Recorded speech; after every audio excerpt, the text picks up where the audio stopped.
તો બહુમતી બુદ્ધિસ્ટ અન્ય ધર્મની થાય છે. અન્ય ધર્મ થતી હોય ત્યારે એનું મેનેજ જે અન્ય ધર્મના લોકો છે એવું કરવું પડે. અને એવું થવાથી ઘણા વર્ષો પહેલા અગારી ધમ્મપાલજીએ એક મુહિમ છેડી કે મહાબોધિ મહાવિહારને તમે મુક્ત કરો, અમારી વિરાસત તમને વાપરો.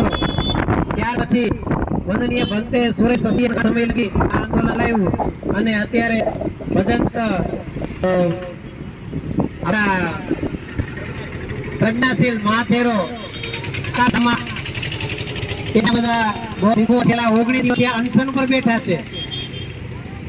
આ અનશન પર બેઠા હોય અને આપણે જે બુદ્ધની વિચારધારાને માનવાવાળા વ્યક્તિઓ શાંતિથી બેસી યોગ્ય નથી. એટલે આજે બોટાદની અંદર જેટલા લોકો અત્યારે ઉપસ્થિત છે એ હજારો ને પણ લાખોની સંખ્યામાં આપણે ઉપસ્થિત છીએ. જાગૃતિ ધીરે ધીરે આવશે. મને બૌદ્ધ ભાષા પ્રશિક્ષણના પ્રતિનિધિ તરીકે અહીંયા બોલવાનો તમે મોકો આપ્યો એ બદલ હું આપ સૌનો ધન્યવાદ વ્યક્ત કરું છું. તેમજ અહીંયા જે સ્લોગન બોલવાના છે આપણે એની થોડી